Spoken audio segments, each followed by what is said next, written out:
اس خالق و مالک نے رمضان المبارک کے ان بابرکت لمحات میں ان سالانہ دروس قرآن کے خوبصورت محافل اور مجالس میں سے ایک مجلس میں حاضری کی سعادت بخشی۔ اللہ رب العزت ہم سب کی حاضری کو اپنی پاک بارگاہ میں قبول فرمائے، اور جو آج کے روزہ کی ہم نے نیت اور ارادہ کیا، اللہ رب العزت اس کے تمام حقوق ادا کرتے ہوئے اسے پایہ تکمیل تک پہنچانے کی توفیق عطا فرمائے۔ گرامی قدر حضرات، ہر سال کی طرح اس سال بھی الحمدللہ یہ 20 روزہ دروس قرآن کا سلسلہ ہے۔ اللہ رب العزت محمد عمر قادری اور ان کے جملہ ساتھیوں کو جزائے کثیر عطا فرمائے، جو ان بابرکت ایام میں ایسے دروس کا سلسلہ جس سے عوام کو بہت کچھ سیکھنے سمجھنے کو ملتا ہے اس کا انعقاد کرتے ہیں، اور یہ دیکھنے میں بڑا آسان لگتا ہے لیکن انتہائی مشکل کام ہوتا ہے۔ علماء سے رابطہ کرنا، ٹائم کرنا، پھر روزانہ کی بنیاد پہ علماء کا تشریف لانا، کبھی کوئی مس ہو جاتا ہے پھر وہ ان کو مینیج کرنا، یہ بڑا ایک آزمائش ہوتی ہے، لیکن جس مستقل مزاجی کے ساتھ یہ محنت کرتے ہیں، یقیناً اللہ رب العزت کی بارگاہ سے ان کو اس کا بہترین اجر اور جزا دنیا میں بھی اور آخرت میں بھی نصیب ہوگی۔ جو عنوان آج میرے ذمہ ہے وہ ہے غریب کی عزت نفس اور ہم یا ہمارا معاشرہ۔ اسلام ایک خوبصورت دین ہے، اور اسلام کی جو روح ہے وہ حضور صلی اللہ تعالی علیہ وسلم کی ذات اور آپ کا عمل ہے۔ بدقسمتی سے ہم اپنے دین سے دور ہیں، دین کی بنیادی تعلیمات سے آگاہی بھی نہ ہونے کے برابر ہے، اور ہم سمجھتے ہیں کہ روزہ رکھ لینا اور نماز پڑھ لینا یہ کافی ہے۔ حالانکہ یاد رکھیے گا، اللہ رب العزت نے اپنے بندوں پر 2 طرح کے حق وہ رکھے ہیں۔ ایک حق وہ ہے جن کا تعلق اللہ کی ذات سے ہے، اور ایک وہ حق ہے جن کا تعلق اللہ کے بندوں کی ذات کے ساتھ ہے۔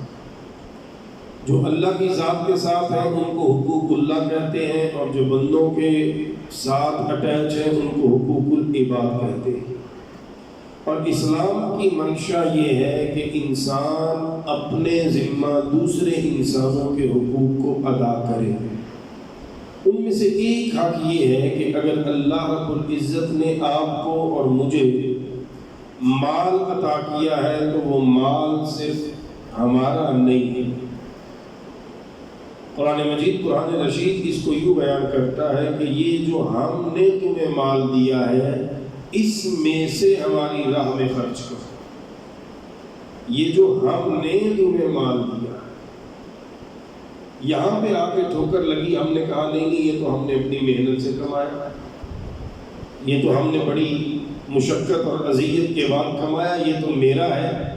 لیکن قرآن یہ کہتا ہے یہ تیرا نہیں ہے، یہ اللہ نے تجھے دیا ہے، اور جب اللہ نے تجھے یہ دیا ہے تو پھر اللہ نے تجھ پر یہ بھی لازم کیا ہے کہ اب باقی بندوں کو تو دے اس میں سے، اور پھر اس میں سے بھی 2.5% تو وہ ہے جو زکوٰۃ کی صورت میں بندہ مومن کے اوپر ایمان کی اور اسلام کی بنیاد بنا زکوٰۃ کی صورت میں وہ آپ نے دینا ہی دینا ہے۔ اس میں سے اگر آپ کوئی راستہ نکالنے کی کوشش کرتے ہیں تو قرآن مجید برہان رشید پارہ نمبر 10 میں بڑا واضح فرماتا ہے کہ قیامت کے دن یہی جو مال تم بچاتے ہو، سونا چاندی، اور اس پہ زکوٰۃ نہیں دیتے، اسی کو جہنم کی آگ میں خوب تپاؤں گا، پھر تمہارے پہلوؤں پہ، تمہاری پیشانی پہ، تمہاری پشت پہ لگاؤں گا، اور پھر کہوں گا کہ چکھو مزہ۔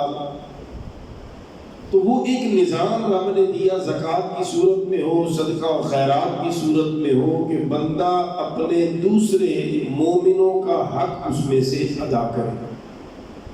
فی زمانہ جہاں اور بہت سی خرابیاں آئیں، وہاں ایک خرابی یہ بھی آئی کہ اب کیمرے کے بغیر ہم نیکی نہیں کرتے۔ جب تک تصویر نہ بن جائے ہم سمجھتے ہیں نیکی تو ہوئی نہیں۔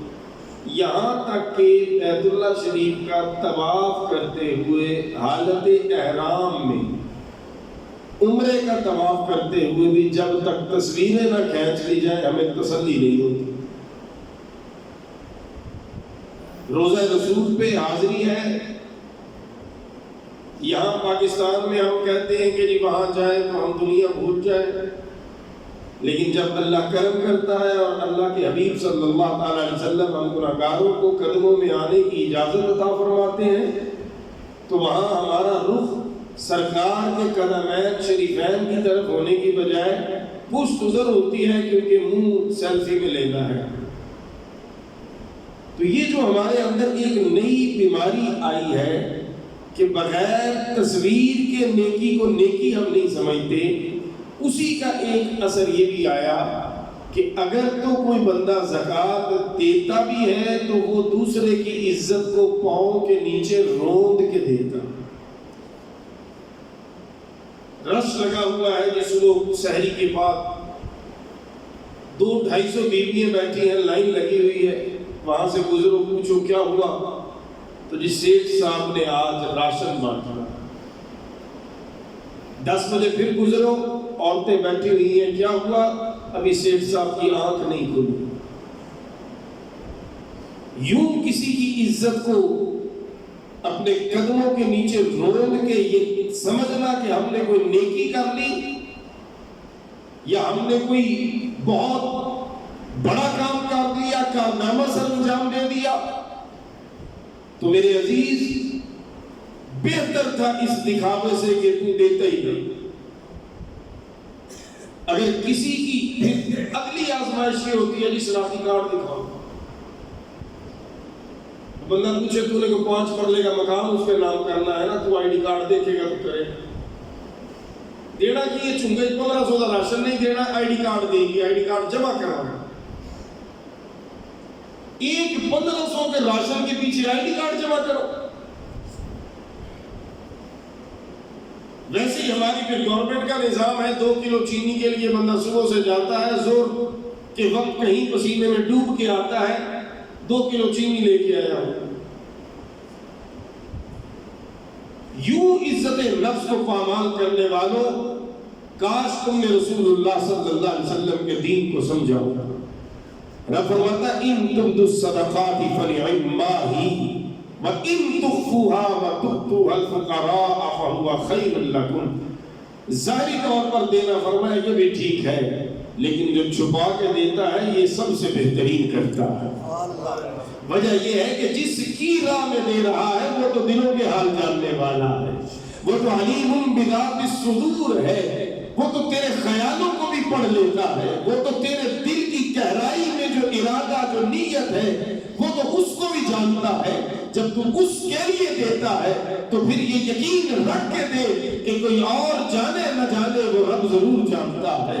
اور حدیث مبارکہ کا مفہوم ہے، رسول اللہ صلی اللہ علیہ وسلم فرماتے ہیں کہ رب خود فرماتا ہے کہ تو کچھ پیسے کچھ مال اپنا مجھے دے دے، اپنا کچھ مال مجھے دے دے، میں تیرے اس مال کو نہ جلنے دوں گا نہ چوری ہونے دوں گا، اور میدان حشر میں جب سب سے زیادہ تجھے ضرورت ہوگی میں تیرا وہ مال تجھے واپس عطا کر دوں۔ اس کو یوں سادہ لفظوں میں اور آسان کر لیجئے، سرکار دو عالم صلی اللہ علیہ وسلم کے فرمان کے مطابق آپ کے اور میرے لجپال آقا صلی اللہ علیہ وسلم تشریف فرما ہے، صحابہ کا اجتماع ہے۔ رسول اللہ صلی اللہ تعالیٰ علیہ وسلم نے فرمایا میرے صحابہ کیا تم نے ایسا شخص دیکھا ہے جو اپنے مال سے زیادہ دوسرے کے مال کی چوکیداری کرے؟ تو سب کا جواب تھا کہ نہیں، ہم نے ایسا بندہ نہیں دیکھا۔ اور آپ اور میں بھی اگر اپنے آپ سے سوال کریں تو جواب ہمارا بھی یہی ہوگا کہ ایسا بندہ ہم نے نہیں دیکھا۔ ہر بندے کو اپنی فکر ہے، میری دکان بچ جائے، ساتھ والے کی جلتی ہے ساری جل جائے، کیوں اس کی جلے گی تو میرا کاروبار چلے گا؟ میرے ہمسائے کے گھر میں ڈاکہ پڑ جائے، میرا گھر بچ جائے۔ تو ہر بندہ اپنے آپ کو، اپنے مال کو بچاتا ہے، دوسرے کے مال کی کوئی فکر نہیں کرتا۔ تو جب سرکار دو عالم صلی اللہ علیہ وسلم نے یہ سوال پوچھا تو صحابہ نے عرض کی، اے آقا، ہم نے ایسا بندہ نہیں دیکھا جسے اپنے مال سے زیادہ دوسرے کے مال کی فکر ہو۔ اب میرے کریم کے سمجھانے کے انداز پہ قربان جاؤ، ذرا غور کرو رسول اللہ صلی اللہ علیہ وسلم نے کس حکیمانہ انداز سے مسئلہ سمجھایا۔ فرمایا میرے صحابہ پھر بتاؤ، اگر ابھی تم میں سے کسی کا انتقال ہو جائے تو جو جیب میں ہے، جو گھر میں ہے، اور آج جو بینک میں ہے، جو کاروبار میں ہے، وہ کس کا؟ صحابہ نے عرض کیا رسول اللہ صلی اللہ علیہ وسلم وہ تو وارثوں کا۔ تو فرمایا پھر تمہارا تو نہ ہوگا۔ یعنی مطلب یہ کہ تم میں سے ہر ایک بندہ دوسرے کے مال کی چوکیداری کر رہا۔ ویسے کسی کو ہم چوکیدار کہیں تو غصہ کر جائے گا، میں تو سیٹ ہوں، مجھے چوکیدار کہہ رہے۔ چوکیدار تو وہ ہے جو ڈنڈا کھڑکاتا ہے اور مہینے بعد 20-30 روپے لینے آتا ہے، وہ چوکیدار ہے۔ میں اربوں پتی، کھربوں پتی، میری ملیں، میرے کاروبار، میری اعظم مارکیٹ میں دکانیں، میری جناب حفیظ سینٹر میں دکانیں، اور تم مجھے چوکیدار کہتے ہو؟ لیکن سرکار دو عالم صلی اللہ علیہ وسلم کا یہ فرمان واضح کر رہا ہے کہ جو میری جیب میں ہے، جو میرے گھر میں ہے، جو میرے بینک میں ہے، جو میرے جناب والا کاروبار فیکٹری میں ہے، وہ میرا نہیں ہے، وہ تو دوسروں کا ہے، میں تو صرف چوکیداری کر رہا ہوں۔ تو پھر صحابہ نے ہاتھ جوڑے عرض کی، یا رسول اللہ صلی اللہ علیہ وسلم، ذرا پھر کرم فرما دیجئے، ہمیں یہ تو بتا دیجئے ہمارا کون سا ہے؟ یہ تو سمجھ آ گئی کہ ہمارا نہیں ہے۔ ابھی سانس کی مالا ٹوٹی، جیب کوئی لے جائے گا، موبائل کوئی لے جائے گا، گھڑی کوئی لے جائے گا، جائیداد میں بچے آپس میں ایک دوسرے کا گریبان پکڑ لیں گے۔ پھر ہے ہم بڑے سیانے، ابا جی کے پرانے کپڑے دے دیں گے غریب کو، ابا جی کی کڑی کو سام لا کے سینے میں لا کے کیوں قیمتی، ابا جی کی کڑی بھی دے دو نا، راہ خدا نہیں مولوی صاحب نے کہنا نا۔ ہے ہم اتنے عقل مند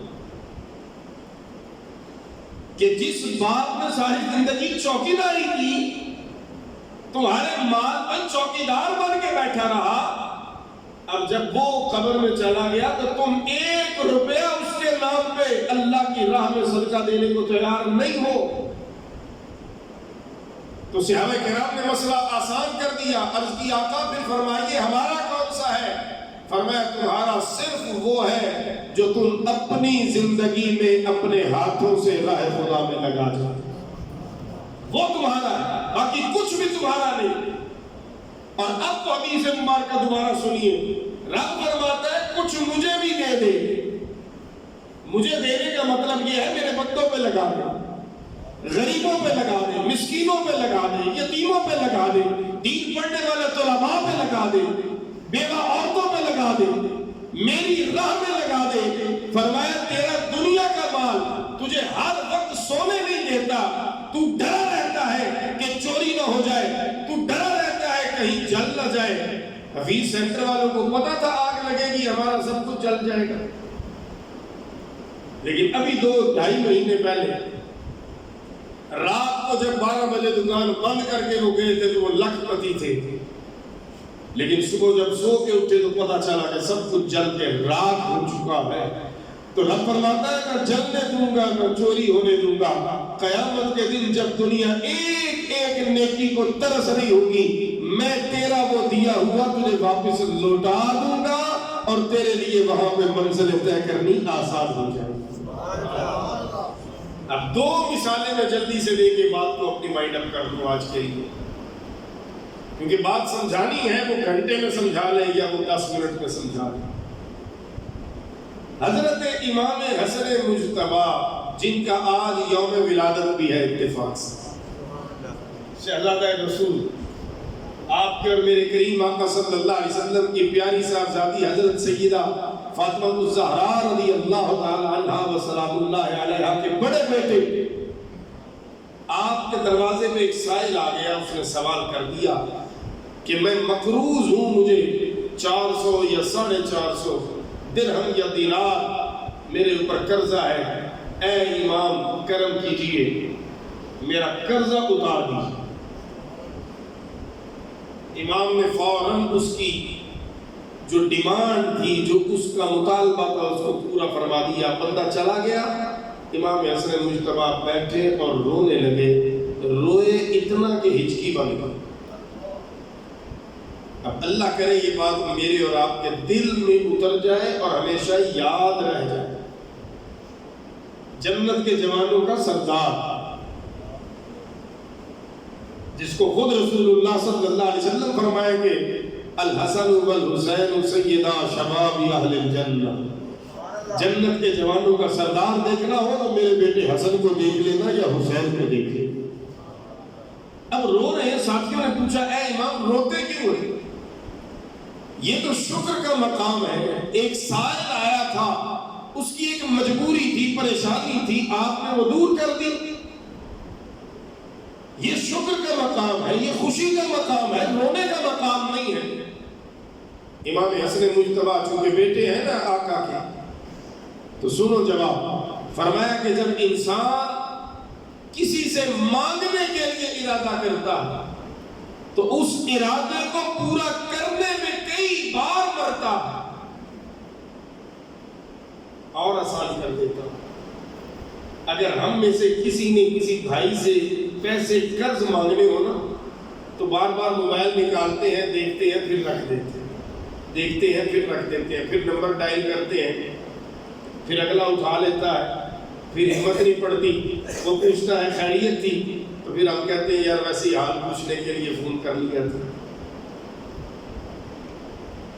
امام حسن مجتبیٰ فرماتے ہیں کہ جب بندہ کسی سے مانگنے کے لیے نکلتا ہے نا تو ارادہ کر کے وہاں تک پہنچتے ہوئے کئی بار قدم لڑکھڑاتے ہیں، کئی بار بندہ مرتا ہے، اپنے آپ میں بندہ گرتا ہے، پھر اٹھتا ہے، پھر سنبھلتا ہے، پھر جب جاتا ہے تو اپنے آپ کو مار کے دامن سوال پھیلاتا ہے، میں رو اس لیے رہا ہوں کہ اس کی ضرورت کے لیے اس کو کیوں آنا پڑا، میں خود کیوں نہیں خبر رکھ سکا، اور اس کے آنے کی بجائے میں خود اس تک کیوں نہیں پہنچ سکا، اس کو کیوں آنا پڑا۔ آج ہم اس معاشرے میں رہتے ہیں جہاں ماں باپ اپنے بچوں کو اپنے ہاتھوں سے مارتے ہیں اور پھر خود خودکشی کرتے ہیں۔ وجہ کیا ہے؟ وہ کہتے ہیں کرونا کی وجہ سے بے روزگاری ہے، روزگار ہے کوئی نہیں، مالک مکان نے گھر خالی کرنے کا الٹیمیٹم دے دیا کہ تم کرایہ نہیں دیتے لہذا نکل جاؤ۔ اب جب راستہ کوئی نہیں نظر آیا، کسی نے آگے ہمارا ہاتھ نہیں تھاما، کسی حاجی صاحب نے، کسی نمبردار نے، کسی چودھری، کسی ملک، کسی بٹ صاحب، کسی خان صاحب نے، کسی ایم نے، کسی ایم پی اے، کسی عالم دین، کسی پیر نے آگے جب ہاتھ نہیں تھاما تو ہمیں سامنے نظر کچھ نہیں آیا، آسان یہی لگا کہ مر کے قبر میں چلے جاتے ہیں، دنیا کی اس آزمائش سے جان چھوٹ جائے۔ لیکن قیامت کے دن وہ بستی، وہ آبادی، وہ شہر، وہ رب کے حضور کیا جواب دے گا؟ حضرت عبداللہ بن مبارک رضی اللہ تعالیٰ اللہ کے برگزیدہ ولی، آپ فرماتے ہیں میں حج کرنے گیا، حج کر کے میرے دل میں آیا کہ پتہ نہیں کتنوں کا حج رب نے قبول کیا ہوگا اور کتنوں کا نہیں ہوا ہوگا۔ حرم شریف میں میری آنکھ لگ گئی، خواب میں 2 فرشتے آئے، آپس میں بات کر رہے تھے، ایک نے دوسرے سے پوچھا کتنے لوگوں نے حج کیا اس سال؟ اس نے کہا 6 لاکھ لوگوں نے حج کیا ہے۔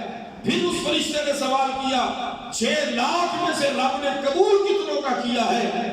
تو اس نے پلٹ کے جواب دیا کہ کسی کا بھی قبول نہیں کیا۔ لیکن ایک بندہ موچی ہے، دمشق میں رہتا ہے، وہ حج کرنے آیا نہیں، رب نے اس کا حج قبول کیا ہے اور اس کے صدقے میں ان 6 لاکھ کا بھی حج قبول کر لیا۔ عبداللہ بن مبارک کہتے ہیں مجھے تجسس ہوا کہ میں جا کے اس بندے کی زیارت تو کروں جو دمشق اپنے گھر میں بیٹھا ہے، رب اس کا حج بھی قبول کر رہا ہے اور اس کے صدقے میں باقیوں کا حج بھی قبول ہو رہا ہے۔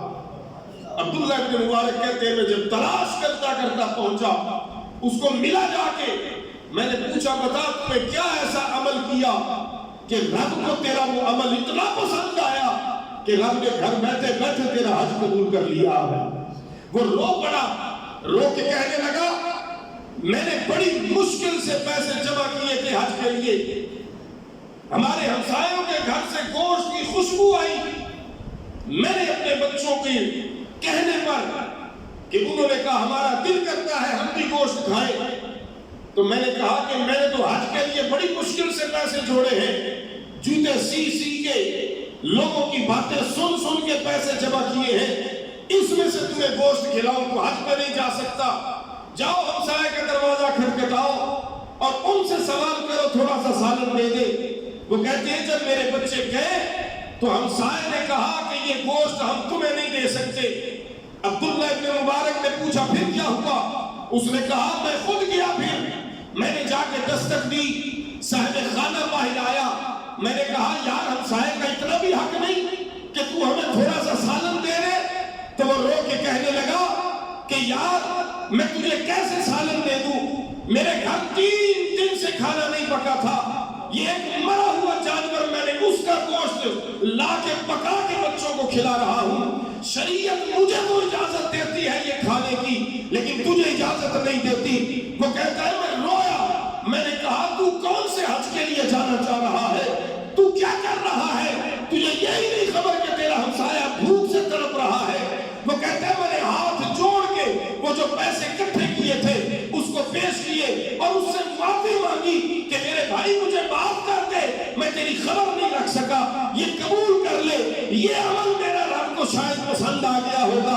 عبداللہ ابن مبارک نے کہا شاید نہیں، یقیناً رب نے تیرا یہ عمل نہ صرف پسند کیا ہے بلکہ اتنا پسند کیا ہے کہ رب نے تجھے گھر بیٹھے بیٹھے حج کا ثواب عطا فرما دیا، اور صرف تجھے حج کا ثواب نہیں دیا، اس سال جتنوں نے حج کیا ہے رب نے سب کا حج قبول فرما دیا۔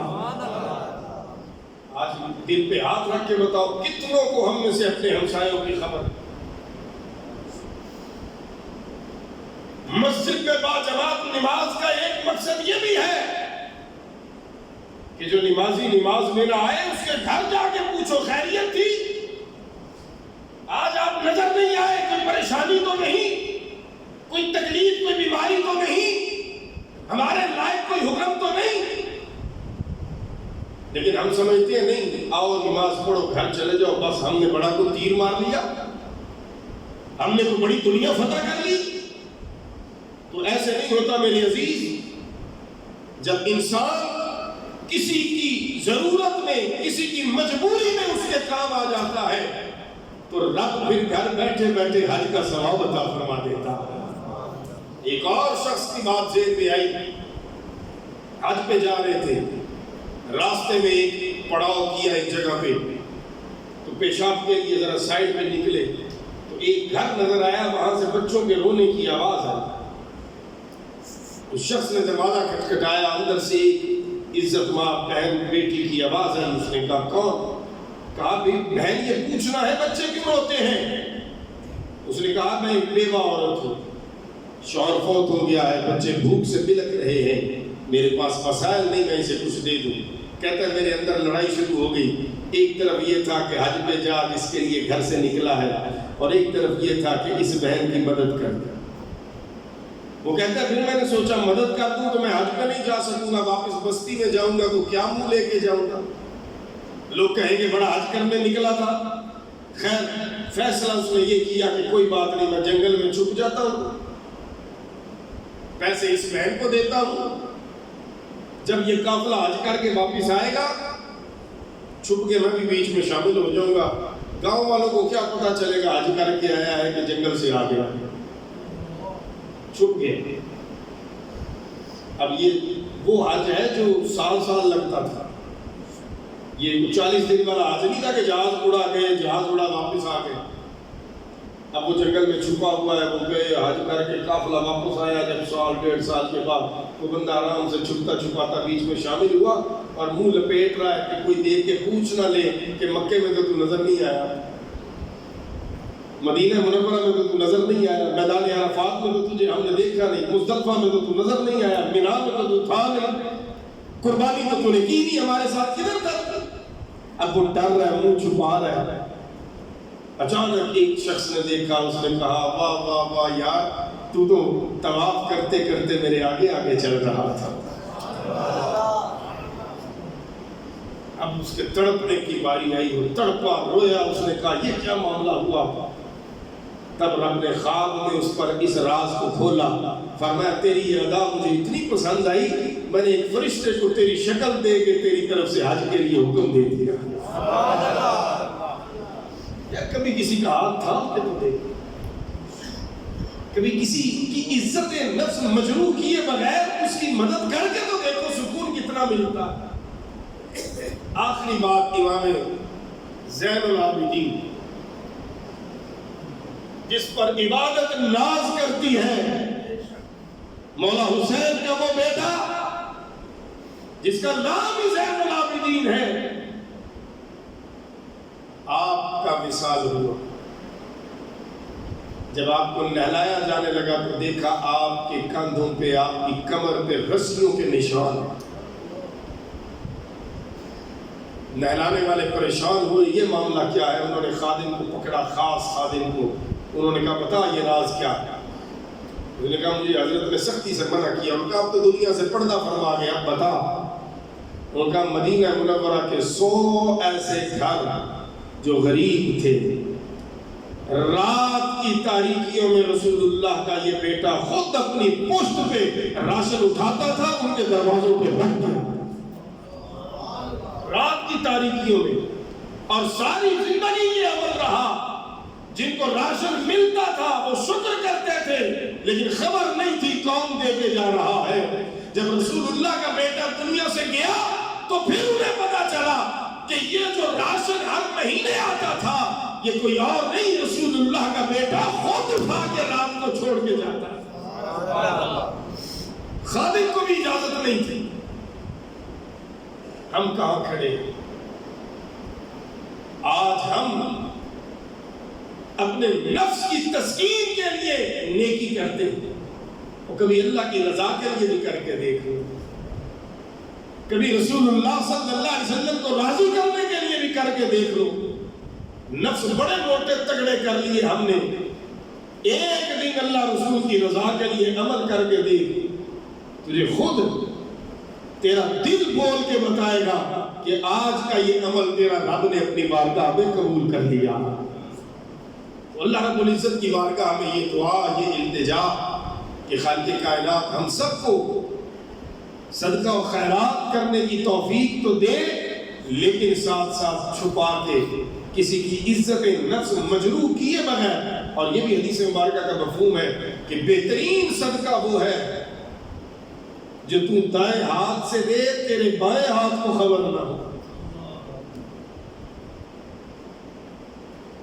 یعنی تیری اولاد کو بھی پتہ نہ ہو، تیری بیوی کو بھی نہ پتہ ہو، تیرے رشتہ دار کو بھی نہ پتہ ہو، تیرے یار کو بھی نہ پتہ ہو۔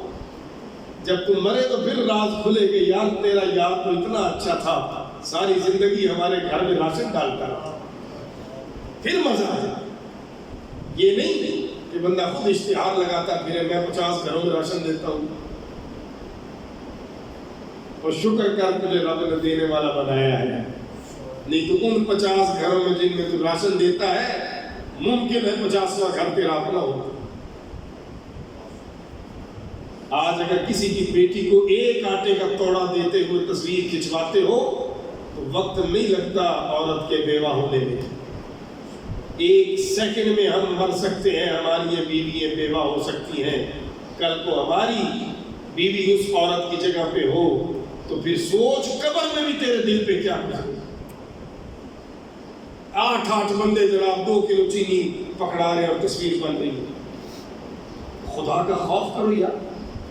وہ مالک اتنا کچھ دیتا ہے لیکن کبھی اس نے تمہارا پردہ نہیں اٹھایا کہ رات کو اس نے یہ گناہ کیا. جب مالک اتنے گناہوں کے باوجود تجھے اور مجھے عطا کر رہا ہے تو پھر شکر کر کہ اس مالک نے یہ توفیق دی ہے تجھے مال دیا ہے، اس میں سے احسان کرتے ہوئے نہیں، شکر کرتے ہوئے اور ان کے آگے ہاتھ جوڑ کے جھکتے ہوئے کہ اسے قبول کر لو کیونکہ رب نے یہ تمہارا حصہ میرے مال میں رکھا ہے. میں کون ہوتا ہوں کسی کو دینے والا؟ آپ کون ہوتے ہیں کسی کو دینے والا؟ دیتا میرا اللہ ہے، وہ ایک ذریعہ بنا دیتا ہے. اللہ رب العزت ہمیں ماضی کی غلطیوں کوتاہیوں کے معاف فرمائے اور آئندہ کے لیے میرا اللہ ہمیں اس انداز کے ساتھ نیکی کرنے کی توفیق عطا فرمائے کہ جس کے لیے کی جائے صرف وہ جانے اور کرنے والا جانے. بس آپ کو پتہ ہے حدیث مبارکہ میں ہے رسول اللہ صلی اللہ علیہ وسلم فرمایا قیامت کے دن بہت سے نمازی آئیں گے، رب نمازیں اٹھا کے کہے گا چل چھوڑ کر نکل. سنی یہ حدیث مبارکہ کیوں کہے گا رب کے لیے نکل یہاں سے نمازیں لے کے؟ اس لیے کہ اس نے دنیا میں نمازیں رب کے لیے نہیں پڑھی تھی. اس نے پڑھی تھی لوگ کہہ رہے بڑا نمازی ہے تو لوگوں کو رب نے کہا چھڑیا تینوں نمازی آجی نمازی، لیکن چونکہ رب کے لیے نہیں تھی حشر میں تیرے لیے کچھ نہیں. اور اگر رب کے لیے ایک سجدہ بھی ہو جائے، ایک سجدہ وہ خالص اللہ کے لیے، وہ ایک سجدہ، وہ اقبال نے کہا تھا نا ایک سجدہ جسے تو گرا سمجھتا ہے 1000 سجدوں سے دیتا ہے نجات، وہ رب کی رضا کے لیے. تو اللہ ہمیں خالص اپنی اور اپنے حبیب کی رضا کے لیے نیکی کرنے والا بنائے اور ہمیں اپنی اصلاح کرنے کی توفیق عطا فرمائے.